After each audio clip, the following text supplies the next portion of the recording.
विकेटों का शतक लगाने वाला पहला भारतीय तेज गेंदबाज। भारत का वह तेज गेंदबाज जिसने बल्लेबाजों को 100 रन की साझेदारी नहीं होने दी। खेल के बाद जब कोचिंग की दुनिया में आए तो उन्होंने 2 टीमों को रणजी का विजेता बनाया।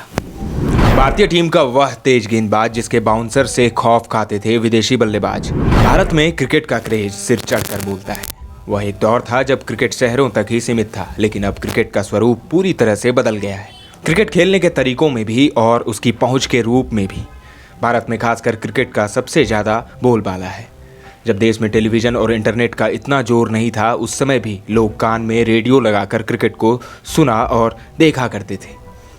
तब भारतीय टीम में छोटे राज्यों के खिलाड़ी देखने को नहीं मिलते थे, लेकिन समय बदला और क्रिकेट ने भी अपने आप को बदला। अब भारतीय टीम विश्व की उन टीमों में शुमार है जिसके बारे में यह कहा जाता है कि यह टीम हर उस आंकड़े को बदल सकती है जिसकी कल्पना किसी ने कभी नहीं की हो। खैर, भारत में एक दौर था जब स्पिन गेंदबाजों की तिकड़ी और चौकड़ी देखने को मिलती थी।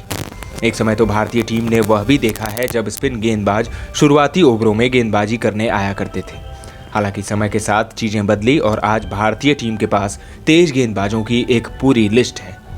लेकिन आज हम आपको भारतीय टीम के उस खिलाड़ी के बारे में बताने वाले हैं जिसने तेज गेंदबाजी करते हुए सबसे पहले 100 विकेट लेने का कारनामा किया। आपको इस खिलाड़ी के बारे में पता है तो आप हमें कमेंट करके ज़रूर बताएं। भारतीय टीम में इस खिलाड़ी की एंट्री ऐसे समय में हुई जब तेज गेंदबाज से ज़्यादा स्पिन गेंदबाजों का बोलबाला हुआ करता था। इस खिलाड़ी का करियर बहुत लंबा नहीं रहा, लेकिन इस खिलाड़ी ने अपनी प्रतिभा के बदौलत विपक्षी खिलाड़ियों को खूब परेशान किया। इस खिलाड़ी का नाम है करसन घावरी। करसन घावरी का पूरा नाम करसन देवजी भाई गावरी है। इनका जन्म 28 फरवरी 1951 को राजकोट, सौराष्ट्र में हुआ था। इनके क्रिकेट करियर की शुरुआत सौराष्ट्र के लिए रणजी ट्रॉफी की शुरुआत सौराष्ट्र के लिए क्रिकेट खेलते हुए किया था। घावरी उस दौर में भारतीय टीम के तेज गेंदबाज की हैसियत के साथ जुड़े थे जब टीम में स्पिन गेंदबाजों का बोलबाला हुआ करता था। कहते हैं वे तेज गेंदबाज भले ही थे, लेकिन उनके हाथों में स्पिन गेंदबाजी का भी हुनर था। करसन घावरी ने अपनी एक अलग पहचान बनाते हुए भारतीय टीम में शामिल हुए। उन्होंने साल 1975 में अपना पहला टेस्ट मैच खेला। उन्होंने अपने पहले ही टेस्ट मैच में 2 खिलाड़ियों को पवेलियन का रास्ता दिखाया था।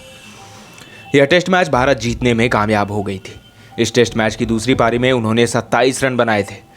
भारत ने इस मैच में शानदार प्रदर्शन किया था जिसमें टीम को 85 रन से जीत मिली थी। इस मैच की कप्तानी नवाब पटौदी कर रहे थे।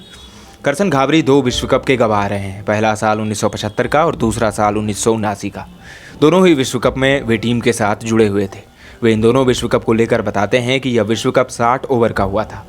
हम और हमारी पूरी टीम इस विश्व कप में वनडे फॉर्मेट को समझने की कोशिश कर रहे थे। उन्होंने यह भी बताया कि हमें इस बात का भान नहीं था, कि हमें कोई अंदाजा ही नहीं था और हम इस प्रारूप में एकदम नए थे। जब करसन घावरी से यह पूछा गया कि पहले विश्व कप को लेकर आपके मन में क्या विचार है, तो उन्होंने कहा कि ईमानदारी से कहूँ तो हमें नहीं पता था कि 60 ओवर का खेल कैसा खेलना है। हम शारीरिक या मानसिक रूप से इसके लिए तैयार नहीं थे। कोई योजना, कोई रणनीति और गेम प्लान बिल्कुल नहीं था। हमें विशिष्ट बल्लेबाजों के लिए फील्ड प्लेसमेंट या हमारे लिए पारी की शुरुआत कौन करेगा, इसके बारे में भी कोई जानकारी नहीं थी। उन्होंने लॉर्ड्स में भारत और इंग्लैंड के साथ खेले गए मुकाबले का जिक्र करते हुए बताया कि इंग्लैंड की टीम ने पहले बल्लेबाजी करते हुए 4 विकेट के नुकसान पर 334 रन बनाए। उस मैच के बारे में उन्होंने आगे बताया कि मैंने खराब गेंदबाजी की और इसीलिए मुझे दूसरे और तीसरे मुकाबले से बाहर कर दिया गया था।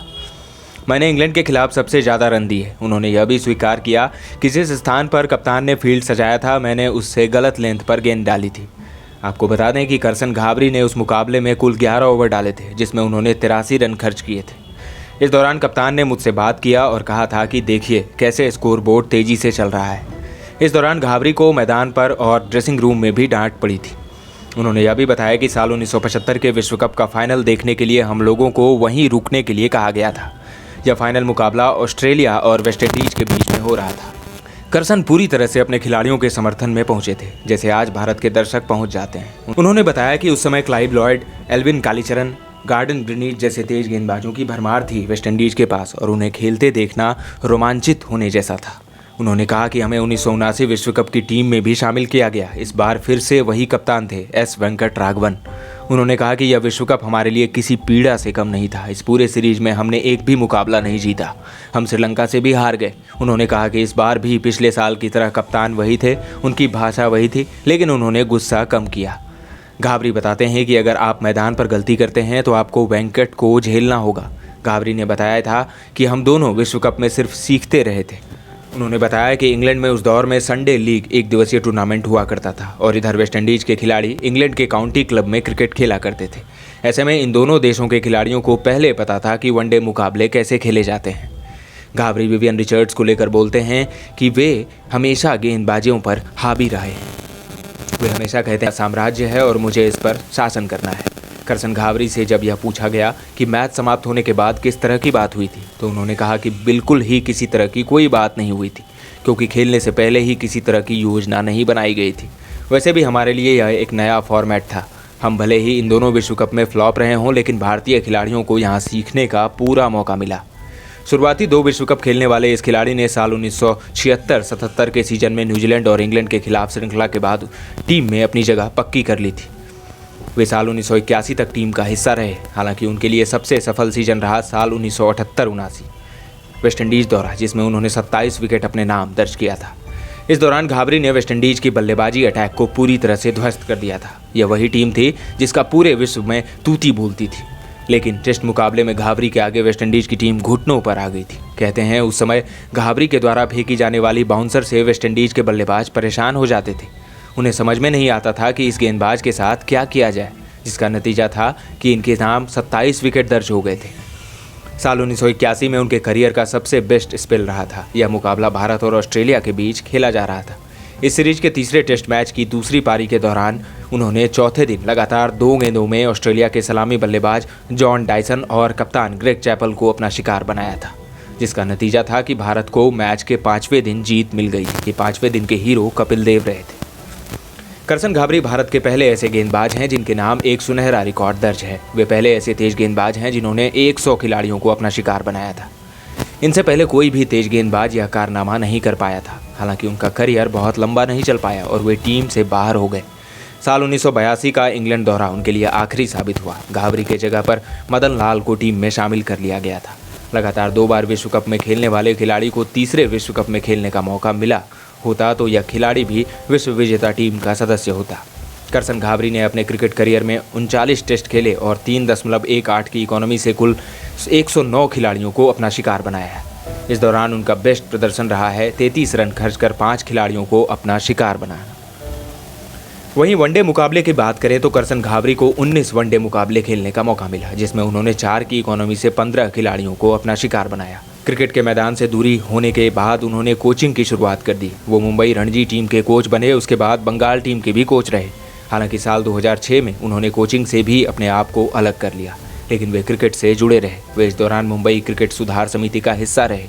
हालांकि उन्होंने कुछ समय के बाद वहां से भी इस्तीफा दे दिया। इस दौरान उन्होंने समिति छोड़ने का जो कारण बताया, उसमें उन्होंने कहा कि पूर्व क्रिकेटरों द्वारा उनके साथ अच्छा व्यवहार नहीं किया जा रहा था।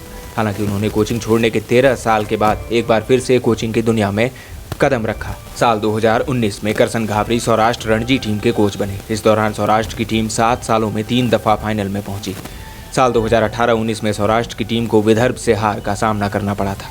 करसन घाबरी से पहले सौराष्ट्र के कोच चितांशु कोटक थे। वे बाद में इंडिया ए के कोच बन गए। ऐसे में कोच का पद खाली हुआ तो मैनेजमेंट ने करसन घाबरी को याद किया और उन्हें कोच बनने का अनुरोध किया और वे मान गए। उन्होंने अपने पहले ही मुकाबले से यह स्पष्ट कर दिया था कि वे सिर्फ कोच बनकर नहीं आए हैं, उन्हें टूर्नामेंट जीतना है, ट्रॉफी अपने पास लानी थी। करसन घाबरी उन खिलाड़ियों में शामिल थे जो नई गेंद से तेज गेंदबाजी करते थे और पुरानी गेंद से स्पिन। एक बार की बात है, भारतीय टीम की तिकड़ी से विकेट नहीं निकल रहे थे। ऐसे में कप्तान गावस्कर ने घाबरी को गेंद देते हुए कहा कि स्पिन गेंदबाजी करनी है। उन्होंने स्पिन गेंदबाजी करते हुए 5 खिलाड़ियों को अपना शिकार बनाया था। इतना ही नहीं, दोनों पारियों में उन्होंने ग्रेग चैपल को अपना शिकार बनाया था। करसन घाबरी ने कोचिंग के दिनों को याद करते हुए बताया है कि वे गुजरात के लिए कुछ बल्लेबाजों को खोज रहे थे, लेकिन उनके पास पर्याप्त बल्लेबाज नहीं मिल रहे थे। ऐसे में अचानक शुभमन गिल पर उनकी नज़र पड़ी। तब वे 12 साल के थे और उन्हें अपनी टीम में शामिल किया और वे फिर अंडर 16 और अंडर 19 तक खेले। करसन घाबरी बताते हैं कि भारतीय टीम के लिए मेरी यह सबसे अच्छी खोज में से एक है। इस खिलाड़ी का डिफेंस आज भी उतना ही शानदार है जो शुरुआत में हुआ करता था। करसन घाबरी से जुड़ा कोई और भी वाकया आपके जहन में हो तो आप हमें कमेंट करके जरूर बताएं। क्रिकेट के इंटरेस्टिंग स्टोरीज और खबरों के लिए बने रहें हमारे साथ। अगले अंक में मिलेंगे एक और खिलाड़ी के साथ, एक और स्टोरी के साथ। अभी दीजिए इजाजत। धन्यवाद।